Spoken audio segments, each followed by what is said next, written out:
I'm David Wang. I'm a professor of microbiology at Washington University in St. Louis School of Medicine, and I'm one of the co-organizers of this Keystone Conference on the Global Virome in Health and Disease.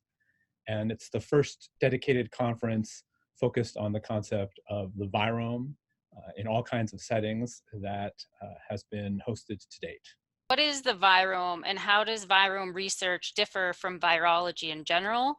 And what information or insight can be gained from studying a collection of viruses versus a single virus at once?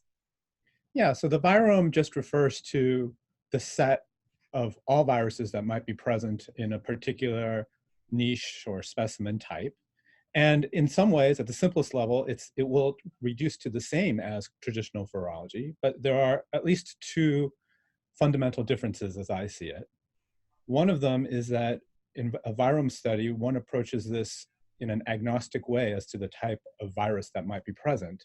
And so this allows the opportunity to come up with totally unexpected findings, viruses that one either didn't know about or were found in an unexpected place or associated with an unexpected disease. So this is in contrast to classic virology, where you're almost always focused on a favorite candidate virus that's involved in your hypothesis. It opens our eyes to viruses we didn't even think were involved or know existed.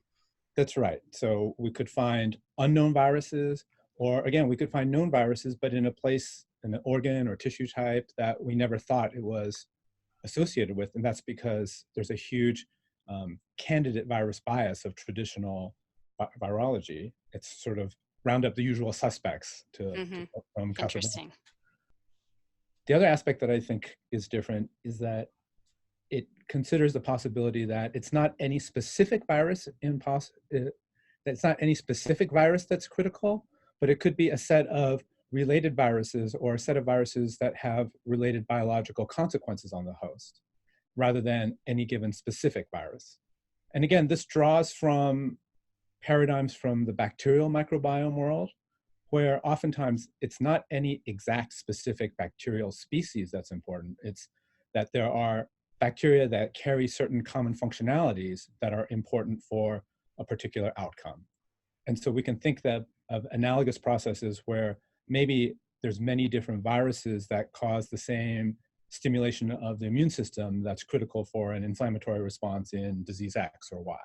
So it has the opportunity to find associations beyond that of a single virus with a single disease. What fields of medicine or specific diseases might be impacted by the virome, and how?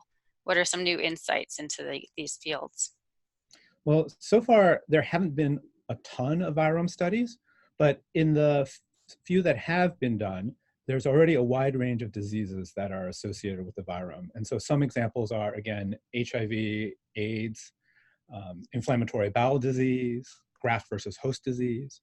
And I think without a doubt, as more and more virome studies are done, there will be more associations that are identified.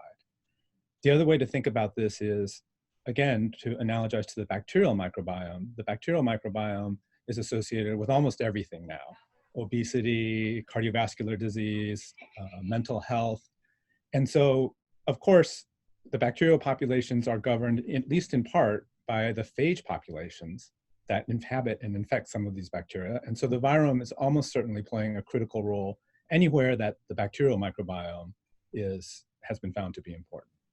What types of virome collections have been found to be associated with these various diseases? Is it mostly phage, or are there any viromes that tend to infect host cells that we've seen emerge here? Yeah, so there's a variety of different results that have been found. And in some cases, it's eukaryotic viruses, and some cases it's phage. So one study in inflammatory bowel disease found expansion of a taxonomic group of phage, the cautoviruses, in the disease cases versus the controls. And I mentioned in SIV and HIV, there have been expansions of eukaryotic viruses, in those cases adenoviruses in particular and picornaviruses. So as more and more work is done, there are almost certainly going to be associations found with phage and eukaryotic viruses, and maybe in some cases both. So what are the new therapeutic opportunities that come from these discoveries and further virome studies? So, of course, therapeutics is a holy grail for lots of diseases, and fundamentally, the virome studies are going to contribute more to the basic knowledge and understanding of mechanisms of disease pathogenesis. And so the more you know about that, the more likely that you can come up with therapeutics and interventions. Specifically, of course, if you uncover a specific virus in a family for which there are already known therapeutics, then that might offer an off-the-shelf approach to intervene or to develop related drugs. You can also generate new candidates for therapeutic development when you identify critical viruses that are important. If there are phage involved, you can think of lots of possible ways that novel therapeutics could be designed.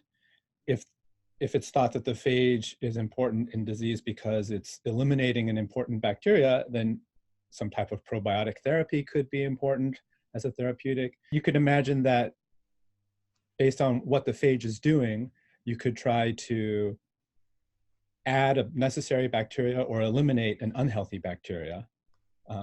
So there's lots of modalities that you could envision that might take place depending on what the mechanism is of the virome association with the disease. So there's also talk that viromes may be beneficial or commensal. What can we leverage from these relationships and this knowledge, or how might we leverage these relationships therapeutically?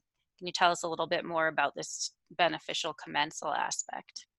Yeah, so traditionally we think of viruses as bad, that that in a healthy state you have no virus, and if a virus is present, it must be what's making you sick.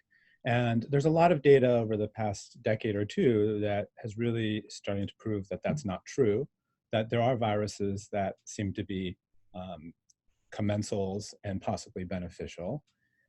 And part of that has to do with the fact that we humans and other hosts have co-evolved with their viruses for so long, with many of their viruses, that they're the new normal. It's normal to be colonized with a large number of viruses. Things like herpes viruses, which are with us all our life after we've had initial infection. There are viruses like viruses that are present in 95% of all humans, and there's no disease association. And so there are undoubtedly complex relationships, and as we learn more and more about them, we can understand, well, what beneficial functions could they be carrying out? And a simple model could be something like the commensal viruses could be there and they're constantly tickling our immune system to keep them primed so that when a more pathogenic microbe comes, our immune system is in good shape and ready to defend ourselves. So those are some possibilities. The other side of things is that, of course, we all accept that the bacterial microbiome is present and has beneficial and commensal aspects to it. And as we mentioned before, the phage are critical in establishing and defining the equilibrium point or homeostatic point of the bacterial microbiome. And so the phage populations are inherently linked to that. And so by inference, they're part of the commensal or beneficial microbial community that's within us. How will this conference help that field progress, and what's the importance of holding a conference for a field that is in such an infancy state? Yeah, so again, I think I would draw an analogy to the bacterial microbiome world, and the virome is probably about a decade behind them. So 10 years ago, there were a lot of descriptive studies in the bacterial microbiome, and then they've moved more and more into functional hypothesis testing, and there's a lot more tools available. And so we're at a point in the virome where there are many observations being made, and these are very disparate researchers working in different areas and different diseases, and trying to bring them together is a critical aspect of this. Connecting them with traditional virologists and integrating the communities, because the phage world and the eukaryotic virus world are often quite bifurcated, and there's not a lot of opportunities for these two communities to intersect and crosstalk. And in the world of the microbiome, particularly the enteric microbiome, this seems to be an area where there's lots of interactions between the bacteriophage, the bacteria, the eukaryotic viruses, and the hosts all in one giant melting pot. And we need to bring together people who have the different expertise in all these areas to try to really push this field forward. I think we have a great diversity of speakers from different areas and different parts of the world, different topics, and I'm super excited about this conference.